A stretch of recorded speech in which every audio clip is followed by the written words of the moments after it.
మరి ఇప్పుడు retired railway employees list ని మరి మా పెద్దలు మరి మసాలా చదివి వినిపించవలసిందిగా కోరుచున్నాం. Thank you sir. రామాంజన్ గారు చెప్పినట్టు రైల్వే ఎంప్లాయీస్ చేంజ్ చేసుకోవడం రిటైర్డ్ ఎంప్లాయీస్ అందరినీ వేదిక మీదకి ఆహ్వానిస్తున్నాను. మొట్టమొదటిగా కరీం భాష అసిస్టెంట్ డివిజన్ కానీ వేదిక మీదకి కావాల్సిందిగా కోరుతున్నాను. రిటైర్డ్ లోకో పైలట్ కరీం భాష.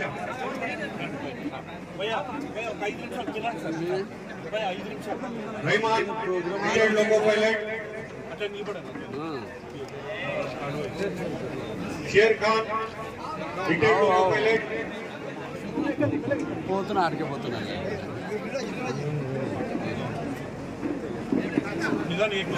ఏ పరిచయం చేసే నాయకులు ఒక్కొక్కరు 100 ఓట్లతో సమానం సార్. వీళ్ళు ఏ రోజు కూడా ఎలక్షన్ లో ప్రత్యక్షంగా పాల్గొనలేదు.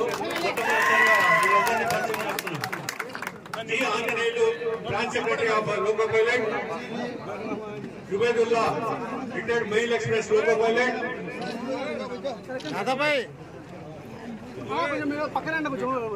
शेर Khan sir Nagaraj retired loco pilot. R Shaukat Ali Khan retired loco pilot. Jeelan senior technician.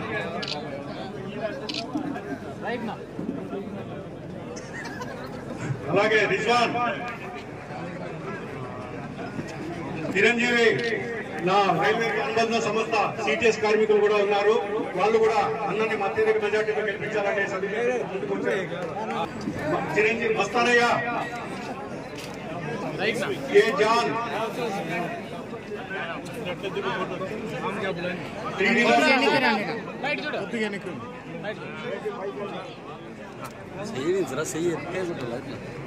ఈ రాజు అశోక్ కుమార్ చంద్రశేఖర్ విజయ్ కుమార్ ఆది నారాయణ హరికృష్ణ.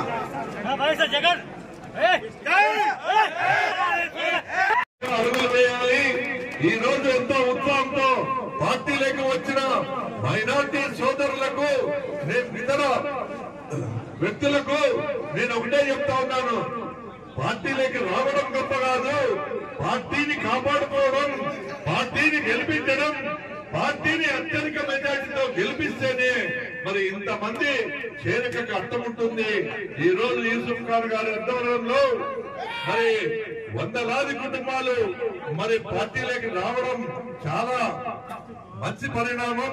తప్పకుండా మనమందరం కూడా ఈ 30 రోజులు సైనికుల మాదిరి పోరాడి మన పార్టీని పెద్ద మెజార్టీతో గెలిపించి పోయినసారి గతంలో కేవలం వాగ్దానాలతో మేము దాదాపుగా 50,000 మెజార్టీతో గెలుపు పొందిన మాట మీకందరికీ తెలుసు.